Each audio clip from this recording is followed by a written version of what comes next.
आज आपका बहुत स्वागत है। साथियों, दोस्तों, प्यारे दर्शकों, हम आज आपके पास लेकर के आए हैं कन्हैया लाल गोचर। ग्राम मवासा के रहने वाले हैं। वेद जी के नाम से जाना जाता है। ये एक गुदड़ी के लाल हैं जो छुपे हुए हैं। इनकी कितनी महानता है, कितनी इन्होंने पढ़ाई की है, इनका शौक क्या है, ये कितनी दूरी साइकिल से तय करके प्रदूषण रहित वाहन के द्वारा पुस्तकालयों में किताबें पढ़ने के लिए जाते हैं और ज्ञान को अर्जित करते हैं। और ऐसा ज्ञान, जिस ज्ञान को आप देखेंगे तो आश्चर्यचकित रह जाएंगे। क्या कर दिया ऐसे इस माटी के लाल ने। 35,000 किताबों का इन्होंने अध्ययन किया है और उस अध्ययन को इस दुनिया के लोगों के पास बटोरा है। यह आयुर्वेद जो वंशपति होती हैं, उनके कई भाषाओं में नाम जानते हैं, उनको बचाने का प्रयास करते हैं। सबसे खास बात, ये जो अपनी औषधियाँ होती हैं उनके बारे में जानकारी देते हैं।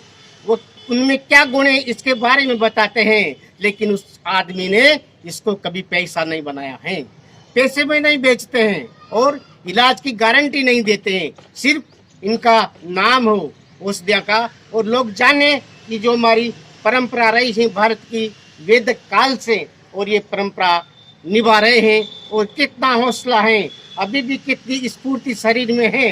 इस उम्र में आते हैं और मिलाते आपको। नमस्कार जी। नमस्कार श्रीमान। क्या नाम है साहब आपका? कन्हैया लाल गोचर, ग्राम मवासा, जिला कोटा, राजस्थान, भारत।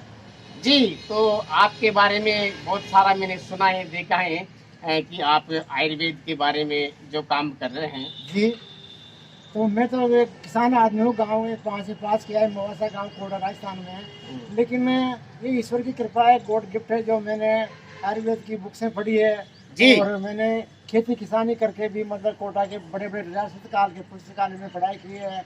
और भारत सरकार के जो मंडल पुस्तकालय हैं और भी जितने भी लाइब्रेरी हैं राजस्थान की समय पढ़ा हूँ। हाँ, थोड़ा इधर आइए सर, आप इधर आइए। और अब तक मैंने मेरी साइकिल से प्रदूषण रहित वाहन चला के, और कम से कम मैं सच कहूँ, भारत सरकार की अधिकारियों की गवाही है कि कन्हैया लाल गोचर ने अब तक 35,000 किताबें पढ़ दी। इसकी गवर्नमेंट की, भारत सरकार की गवाही है। 35,000 किताबें आपने पढ़ दी अभी तक? पढ़ दी साहब। और उसके प्रमाण आपके सामने हैं। हाँ, आपके पास में रखे हैं। है। क्या बात है। और सर, जो आपके बहुत सारे संकल्प हैं, तो ऐसा कौन सा दृढ़ संकल्प है जिसे आप करना चाहते हो? मेरा यही संकल्प है कि हमारे बाद की जो संस्कृति है, बाद की जो विद्या है जी, ये लुप्त न हो जाए। इसके लिए मतलब इस ज्ञान को जो मैंने पढ़ा है, मैंने हासिल किया है, इस जी। ज्ञान को मैं भारतवासियों में साझा करूं, बांटूं और इसको ज्ञान को बताऊं। तो मैंने इस ज्ञान को पिछले 20 वर्षों में बहुत से राजस्थान के जो बोटनी के स्टूडेंट्स हैं उनको मैंने जंगलों में भ्रमण करवाया है, जड़ी बूटियों की, वनस्पतियों की जानकारी दी है। और वो जानकारी भी हमारी आयुर्वेद की भाषा में दी है और वहाँ की लोकल लैंग्वेज में दी है। और सबसे बड़ी बात तो ये है कि वर्ल्ड लैंग्वेज हमारी बोटनिकल लैंग्वेज होती है। अच्छा जी। मतलब उसमें भी हमने भाषा में बोला है। तो मैंने बहुत सी भाषाओं में उनको जानकारी दी है। और कम से कम मैंने 20 वर्षों में कम से कम राजस्थान के या पूरे समूच के भारत के 5,000 स्टूडेंटों को मैंने जंगलों में भ्रमण करवाया, गाइडलाइन दी है। अच्छा जी, ये तो बहुत आश्चर्यजनक बात आपने कह दी है। और इसके सबूत मेरे पास हैं कि मैं 1% भी झूठ नहीं बोल रहा कि मेरे पास कम से कम इतने प्रमाण पत्र, इतने सर्टिफिकेट है पूरे भारत के जो हमारे पास मौजूद है, रखे हुए हैं। 80 प्रकार के लेटर हैं हमारे पास। 80 प्रकार के भारत के समूह से बाहर से लेटर आए हैं, पत्र व्यवहार हुआ है, वो मेरे पास रखे हुए हैं। तो जो आयुर्वेदिक औषधियाँ हैं, उनको, उनके जो भी कितनी औषधियाँ ऐसी जिनको आप जानते हो? हमने जड़ी बूटियाँ तो बहुत है भारत में, वनस्पतियाँ तो बहुत है, लेकिन फिर भी मैंने आयुर्वेद की जो द्रव्य गुण विज्ञान है, चरक संहिता है, भाव प्रकाश निघंटु है, आदि जितने भी मतलब वनस्पति विज्ञान की जो बुक्स है, किताबें हैं, जी, जी। उनको पढ़ा है। और उनको पढ़ के जंगलों में साथ में रखे, मैंने आइडेंटिफाई किए, खेतों में, खलिहानों में, रोड पे, पर्वतों में, कंदराओं में। तो मैंने 500 प्रकार की औषधि पौधों की पहचान कर ली। और 500 प्रकार के पौधे तो मैं अच्छी तरह जानता हूँ। और मैंने इन पौधों को बीज इकट्ठे किए वन विभाग ने बीज इकट्ठे करवाए, आयुर्वेद विभाग ने भी बीज इकट्ठे करवाए, लगवाए। और मैंने बहुत से राजस्थान में कोटा में बड़े बड़े बोटनिकल गार्डन बनाए हैं, वन औषधि उद्यान बनाए हैं। और मैं 500 जड़ी बूटियों को जानता हूँ, और कम से कम 200 जड़ी बूटियों के मुझे बोटनी के नाम याद है, वैज्ञानिक नाम याद है। अच्छा जी और अंग्रेजी में भी आप उनके नाम जानते हैं? अंग्रेजी में उनका नाम जानता हूँ, और ये प्रैक्टिकल हो चुका। और मेरा कोई भी मतलब ये इंतजाम ले सकता है, अच्छा। मुझसे बात कर सकता है। मैं 1% भी झूठ नहीं बोलता। जो मैं बोलता हूँ वो नेट बताती है जो मैं बोलता हूँ। और गूगल और यूट्यूब जो कहता है वो कन्हैयालाल गोचर भी बोलता है। अच्छा, तो जैसे नीम है, तो नीम का जो पेड़ है, तो हाँ, उसको नीम को किस नाम से जानते हैं? देखिए, अब नीम के बारे में बताऊं मैं आपको। नीम भारतवर्ष का प्लांट है, हर जगह होता है। नीम को तो संस्कृत में पिछू मर्द कहते हैं, जी निब कहते हैं, लेकिन ये तो संस्कृत लैंग्वेज भाषा है। लेकिन उसको ही आयुर्वेद की जो हिंदी नाम है नीम कहते हैं। जी जी जी लेकिन उसको अगर फारसी में या अरबी में अगर बोलते हैं जी। तो दरख्त आजाद कहते हैं, दरख्त आजाद कहते हैं। और उसको हमारे बोटनी में जो नीम का नाम है एजाडिटो इंडिका, इसका वैज्ञानिक नाम है, साइंटिफिक नाम है एजाडिटो इंडिका नीम। तो ये नीम की बात हुई। और मैं इसे बोटनी की बातें करूंगा तो मैं 2 घंटे तक बोटनी बोलता ही रहूंगा। क्या बात है। तो समय का अभाव भी है और इतना सारा ज्ञान है कि कुछ समय में उस ज्ञान को हम परोस नहीं पाएंगे। बहुत सारी आपके अंदर ऊर्जा है उस उम्र में भी, इस उम्र में, और ये जो आपने काम किया है ये वास्तव में ऐसा काम है। तो आपने कौन सा डिप्लोमा प्राप्त किया है, कहाँ से? हमें कोई डिप्लोमा नहीं मिला। हम तो केवल हमारे मवासा गांव में प्राथमिक विद्यालय में 5 से पास किया था, और वो 5 से पास की टीसी मेरे पास है, वही डिप्लोमा है, वही डिग्री है। लेकिन मैं तो ये कहूँ कि स्कूल में पढ़ना भी अच्छी बात है और घर में पढ़ना भी अच्छी बात है। लेकिन स्कूल में पढ़ो चाहे घर में पढ़ो, लेकिन बुक्स तो कॉलेज की होती है, बुक्स तो वही होती है जो कॉलेज में पढ़ाई जाती है। जी जी जी किताब तो वही होती है जो घर पे पढ़ते हैं। जी। तो मैंने मेरे झोंपड़ी में केलू पोस्ट में आयुर्वेद की बुक्सें पढ़ी है, बड़े बड़े मतलब वैज्ञानिक की बुक्सें पढ़ी है, साइंटिफिक नाम याद किए हैं। और मैंने सब प्रकार की बुक्सें कॉलेज में न पढ़ के मैंने मेरे झोंपड़ी में कोलू पोस्ट में पढ़ी है। और मैंने कम से कम, झूठ नहीं बोलता, मैं सच कह रहा हूँ, मैंने 35,000 किताबों का अध्ययन किया है। क्या बात है, 35,000 किताबों का। और जिनमें सभी विषय, सभी सब्जेक्ट आगे पूरे विश्व के। मैं तो ये कहूँगा, झूठ नहीं बोलता, कि उत्तरी ध्रुव से लेकर और दक्षिणी ध्रुव जी और पूर्व में उदयगिरी से लेकर पश्चिम में अस्ताचलगिरी की पूरी जितनी भी बुक्स हैं सब पर डाली मैंने। एक भी बुक्स बाकी नहीं रही हमारे भारत की जो कन्हैयालाल गोचर ने नहीं पढ़ी हो। ये सच कह रहा हूँ मैं।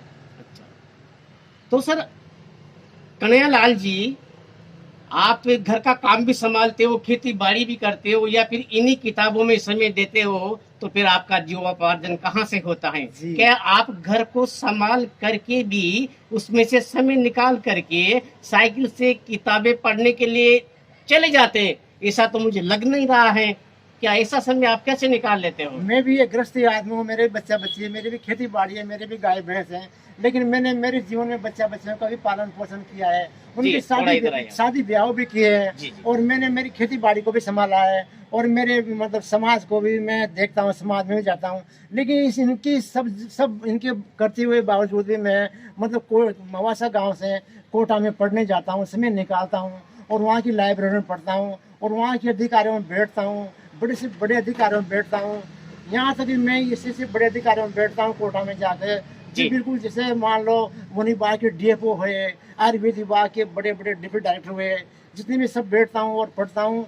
तो अधिकारी कहते हैं, कन्हैयालाल जी आप किसान आदमी हैं, धोती पहनते हैं, ग्रामीण आदमी हैं, फिर भी इतना पढ़ लिया, जानकारी हासिल कर ली।